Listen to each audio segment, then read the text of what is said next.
Hi, everyone. Judge Andrew Napolitano here for Judging Freedom. Today is Tuesday, December 16th, 2025. Ambassador Charles Freeman joins us now.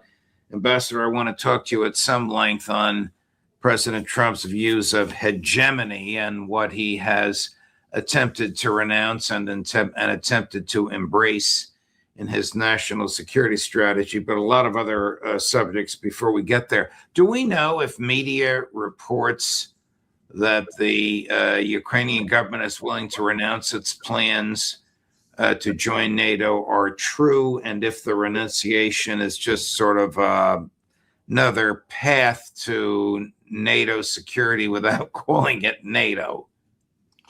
Well, I think it is true. It's not really Ukraine giving up anything at all, because it's perfectly obvious after 4 years of warfare that NATO is not prepared to apply Article 5 to Ukraine. I don't believe it's going to be able to do that indirectly. But I mean, the real requirement for Ukrainian security is peace with Russia. And Ukraine continues to fail to pursue that. It's still refusing to acknowledge what has happened on the battlefield. It does not appear to have any plan for lifting the restrictions it imposed on Russian literature, Russian language, Russian culture, Russian church. And it's not showing any evidence of willingness to deal with the terms that I'm sorry to say are essential to end this conflict. That is the terms that the Russians have held to from the very beginning. Zelensky and his European colleagues are meeting on Thursday. What can they give him? I don't think they can give him very much. They don't have any money. They're all pretty broke, financing their government activities like us by issuing debt rather than collecting tax revenue.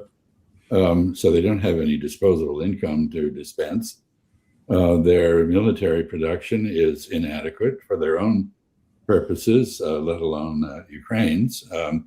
The United States is willing to sell them stuff which they can then transfer to Ukraine, but our own military industrial capabilities are severely limited. So I guess what they can do is provide a measure of wishful thinking that will continue to enable Ukraine to be in denial about what has happened to it and what its prospects are.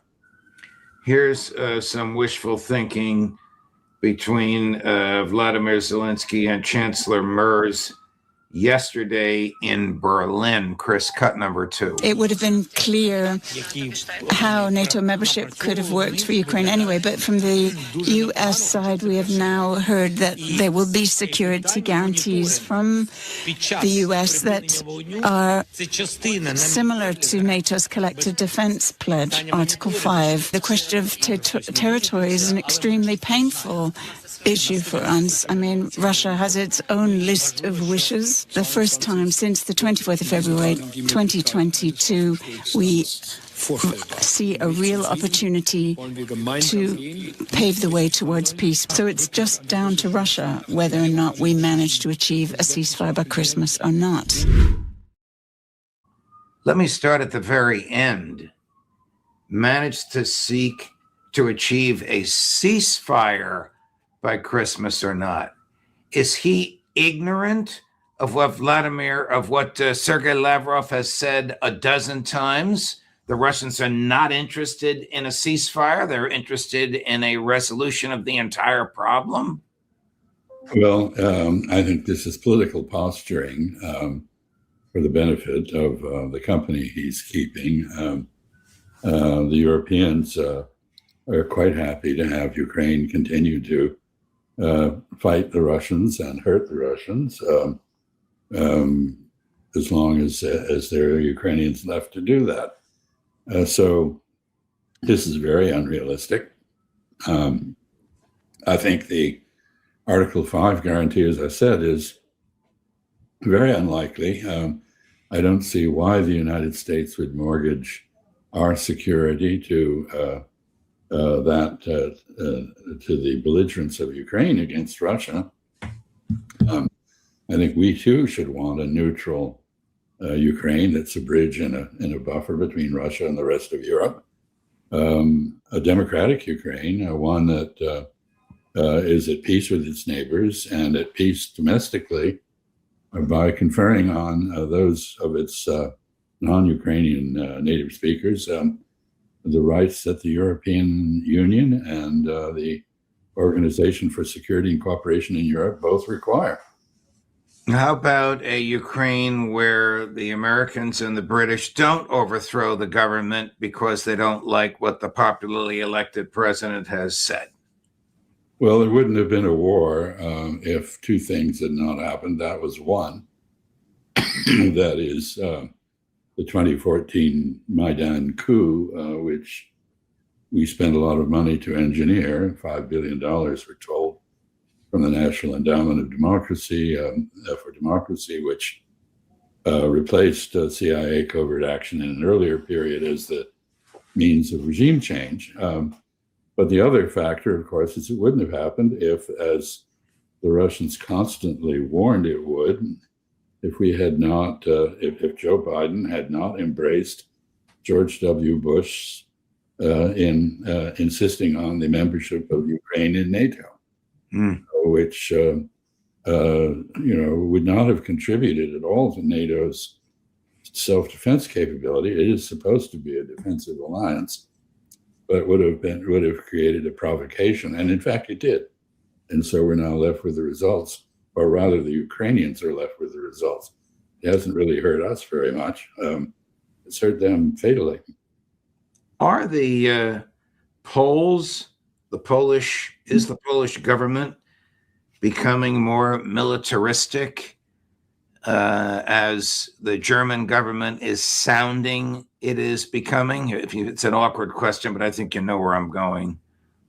Well, the Poles have a good reason to be concerned about both the Russians and the Ukrainians, and they're between them. The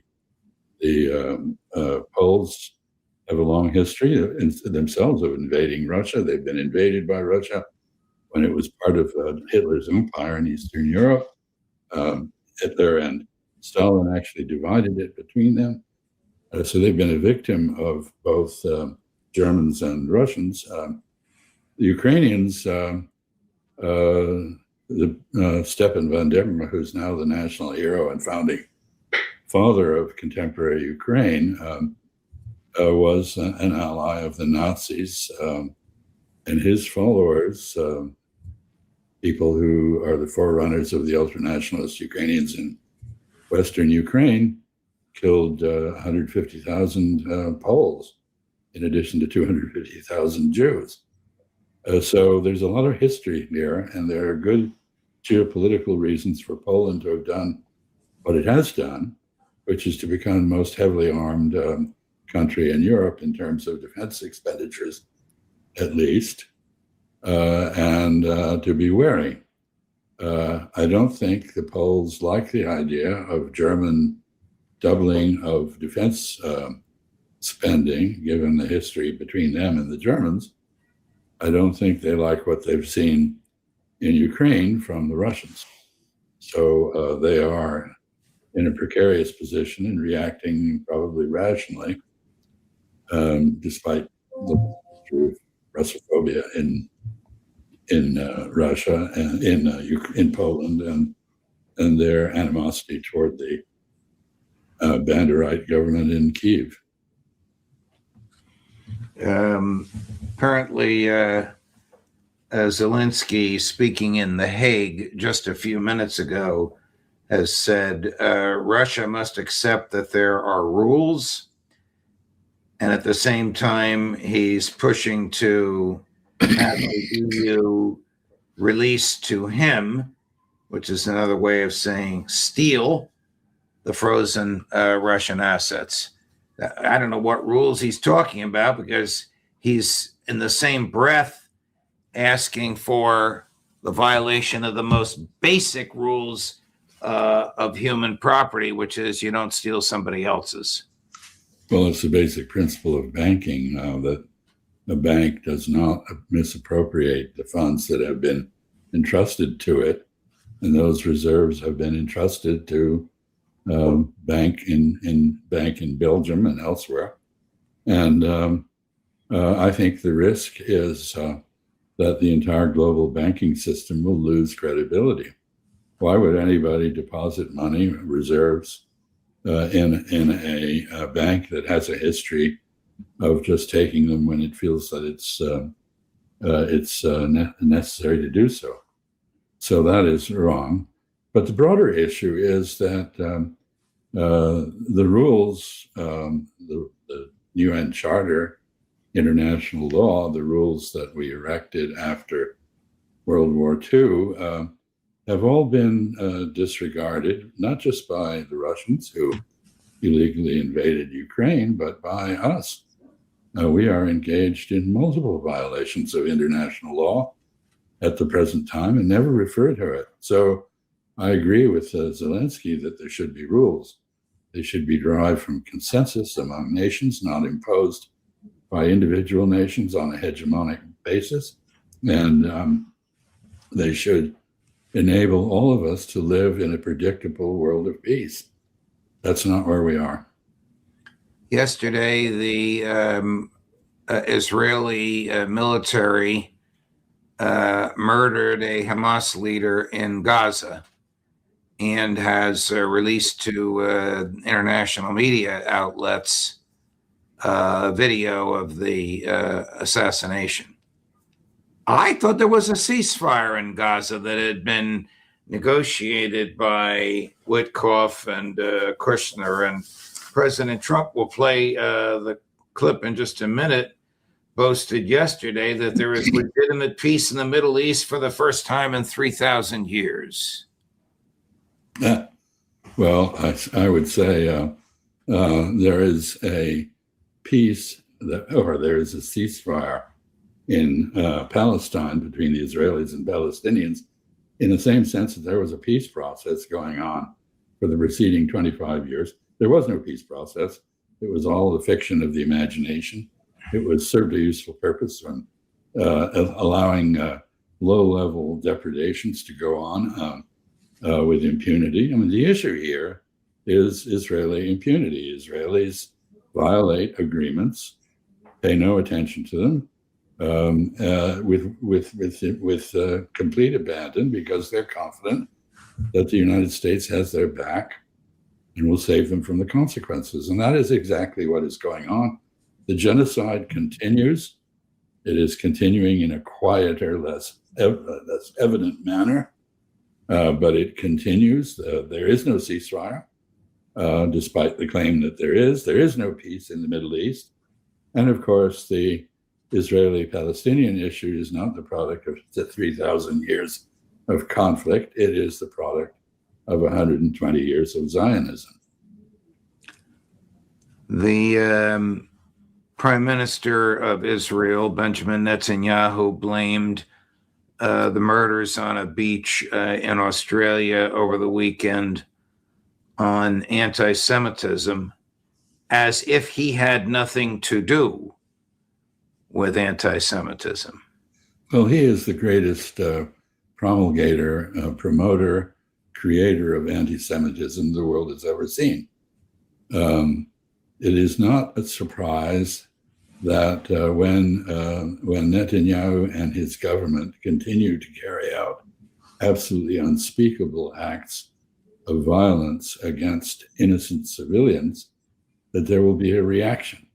And to the extent that Jewish communities around the world appear to be supportive of those of genocide and mass murder, assassinations, violations of international law, it is also not surprising that you get a reaction.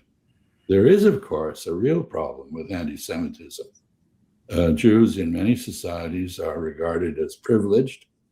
They tend to be wealthy, better educated than the average population, very successful, and therefore they are the object of envy. But they are not regarded as victims of the societies in which they have prospered. They have no such valid claim. To the extent that they appear to be supporting other Jews or people who claim to be Jews but are really Jewish nationalist Zionists in Israel, they add to the problem. And so I'm sorry to say that what we just saw on Bondi Beach in Sydney is very likely to be a pattern we'll see more frequently in future. As long as Israel continues to do what it's doing, there will be violent reactions to that. And finally, I guess I'd say that it's really remarkable. 15 people tragically, absolutely horribly died on Bondi Beach. At the same time, how many Palestinians suffered a similar fate? Does anybody pay attention to them? Not in the mainstream media. That's for sure, Ambassador. The president's national security strategy, which thumbs its nose at the European globalists and the neocon mentality that promulgated the war in Ukraine, seems to embrace a hegemony in the Western Hemisphere. So in the same stroke in which he's saying we're going to leave Europe alone, he's saying we're going to change the regime in Venezuela. What's the difference? Hegemony is hegemony. He rejects the sovereign right of other nations to exist and rejects their legitimate sovereign security needs.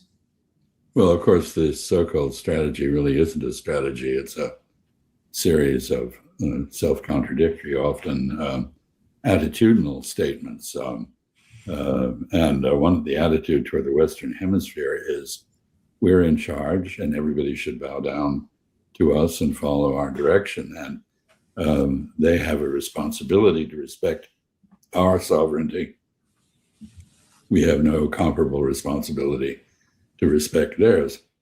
But even in the case of Europe, while we demand exemption under the Monroe Doctrine from European interference in our hemisphere and in our internal affairs, the so-called strategy demands the right to interfere in European politics and boost the prospects of populist nationalist forces in various countries. It accuses the Europeans of anti-democratic tendencies and trends when they rule right-wing movements out of order.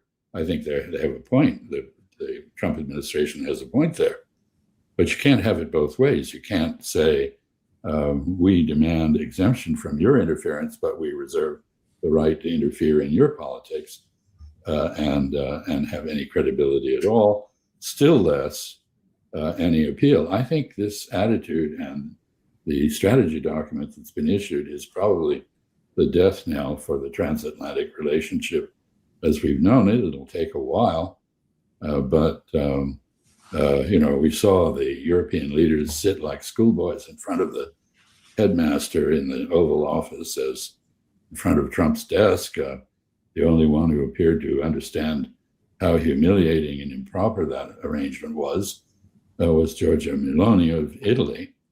But I think the others are also coming to the conclusion that the United States is not a country under this administration with which they wish to follow. Well, has the United States truly rejected the concept of American hegemony? We can take over and regulate any country we want, or has it just changed targets? It's changed targets, basically. No, there's no change except that, if you will, the hypocrisy that we evidenced before is gone. Now there's just a naked statement of our determination to be in charge everywhere. Even in, I say the democracy is gone. Actually, it isn't. There are two positive developments, neither of which has much credibility. One is that we propose to normalize relations with Russia. That would be a good thing for the Russians, for Europe, for Ukraine, and for us. The other is that we propose to downplay our military rivalry with China over the Taiwan issue and focus on economic and technological competition. But it's very hard to believe that that is anything but disingenuous, given what else we're trying to do in terms of increasing defense spending, or I should say war spending, and doubling down on efforts to develop weapons that can strike China, even if they field weapons that are very effectively designed to counter us. So we are still in a military contest with the Chinese, whatever we say. And it may be that after April, when our president gets the celebrations of his grandeur that he seeks in Beijing with a visit there, some of the hypocrisy will disappear. Fascinating. Here is Trump yesterday. This may bring us back to Israel, but he was asked, why do we have troops in Syria? Chris, cut number 12. On Syria, Mr. President, on the U.S. troops killed in Syria over the weekend, why do we have troops in Syria? Because we're trying to make sure that there's going to be and remain peace in the Middle East, and Syria is a big part of it. The new leader is a strong person, and that's what you need. This is a rough part of the world, and it's been amazing what's taken place in Syria. We got rid of Assad, we got rid of other people that were really bad people and that were in the way of peace in the Middle East. You know, we have legitimate peace in the Middle East, first time in 3,000 years, and we have 59 countries backing it. And we'll see what happens with Hamas, we'll see what happens with Hezbollah, but regardless, I mean, we have countries that want to go in and clean that out if we want them to do it. What the hell is he talking about? It's all delusional. At the same time he was issuing those statements, 164 countries in the General Assembly of the United Nations voted for Palestinian self-determination. 8 voted against it, including us, and Argentina, and 6 Paraguay, and 5 other mini-states in the Pacific. There's an international consensus behind freedom for Palestine. Palestine is governed tyrannically by Israel. Israel is a democracy. It is a democracy that is operating a tyranny, not only over the Palestinians, but over its neighbors.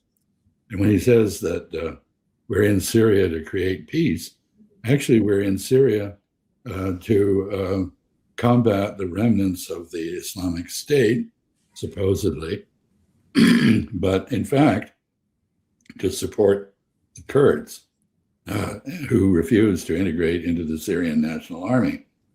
And we are inadvertently, perhaps, I don't know, maybe deliberately, serving the Israeli agenda of fragmenting Syria, preventing the Druze and Kurds from being part of the national identity. And so what he said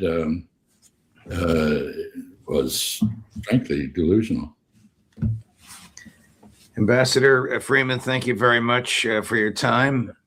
Appreciate it as always. We'll look forward to seeing you next week. Have a great day. Thanks. You too. Coming up later today at 11 this morning, Scott Ritter. At 1 this afternoon, Aaron Mate. At 2 this afternoon, Matt Ho. At 3 this afternoon, Karen Kwiatkowski. And tomorrow at 11 in the morning, the best-known media figure in the world joins Judging Freedom, my friend and former Fox colleague, Tucker Carlson. Judge Napolitano for Judging Freedom.